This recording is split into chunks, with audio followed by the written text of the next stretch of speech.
Hello and welcome to day 4 of the Ray's Room embroidery stitch along, and today we are looking at the chain stitch. So this is the one that we're going to be looking at today, and it's quite similar in its concept to the lazy daisy that we learned yesterday, but this time you're doing them inside of each other, and I'll demonstrate that for you now. So on this one I'll show you where we've got it on our mandala. So we're going to be doing it here. You can see the inner petal is done in a little chain stitch, and on here it's shown in coral. So this here, and we're going to be doing it with 3 strands. So we'll come on to that in just a second, but first of all I will give you a demo on here. So we're going to start, say we were just doing a chain stitch all the way along this line. You would come out where you were going to start, like so, and then you'd go back down in at that point, and on the very first one you just want to avoid the knot at the back. If you push your needle through and it gets stuck in the knot, it can be a little bit annoying.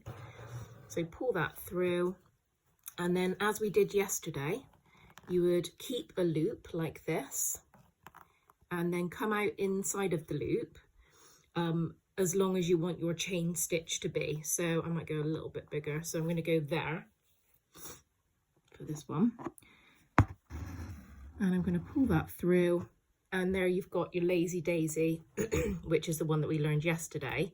But now instead of anchoring it down just here, we're going to do the same thing again. So we're going to hold a loop out, go back in where we came out, so it needs to be inside the loop, the previous loop. Pull that one through, keep a new loop, and come out however big you want your chain to be again. So I'm going to go there, like so, and then you can just continue to work your way along doing that same thing. So I'm going to come up just there,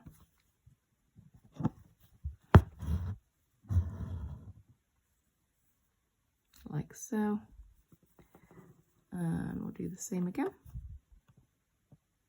So I'm going to go in there,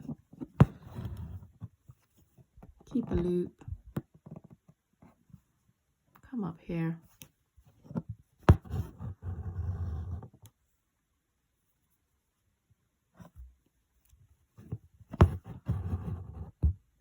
and like that. So you just work your way along, creating those lazy daisy type stitches inside of each other. And that creates your chain stitch. So there's your demo on there. So now I'm going to show you an example on your mandala. So here we have it, and as I pointed out on this one and this one, we're going to be doing these inner petals here with chain stitch, and we're going to do it with 3 strands of your embroidery thread. So you want to split that down to 3 strands, and you're going to start here at the bottom of the petal, either side, and then you're going to create a loop like so. So don't pull it all the way through, and then when you come through like this, now you can make your chains on this any size you want them to be, but you might find that something like this sort of size, so I'd say that's about 3 to 4 millimeters, maybe probably 5 millimeters I've come up away from it, that should work out quite nicely. So you want relatively small chains here to work their way around your little petals, so it's quite a delicate chain stitch.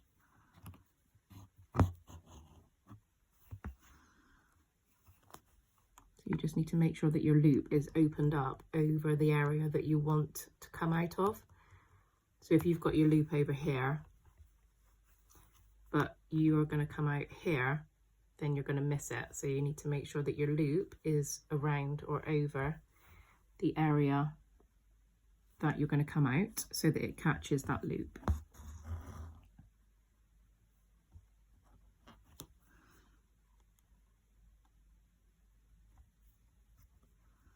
Okay, so there's the next one, and I'm going to go again, so back down inside of that loop,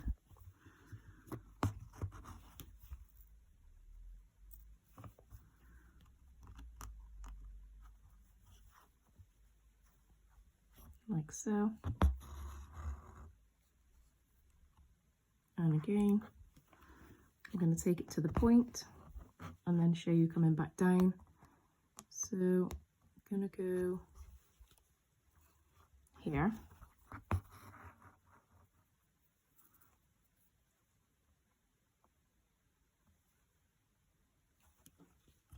and then as you can see from these ones, I've just changed direction and come back down this way, so still coming out of the middle of that loop.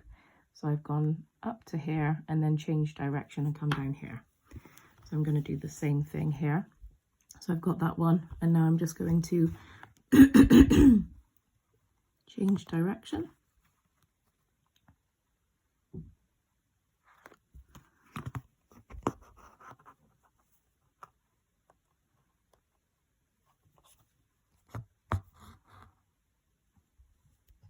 Like so. And then come back down this way. Or if you wanted all of your chains going in the same direction, you could go from there up and then from there up. I've just finished that one off as a lazy daisy. I'm just going to pull that back out with my needle, make a loop like this, and then I'll come back up. I just need to rethread that needle.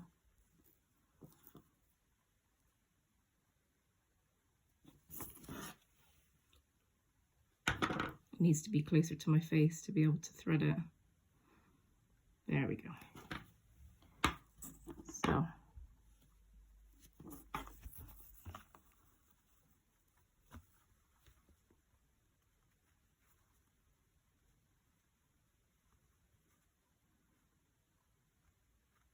So I've got my loop back. It's only tiny, but it only needs to be as small as it needs to be to get the needle through. There we go. So we're making our way back down.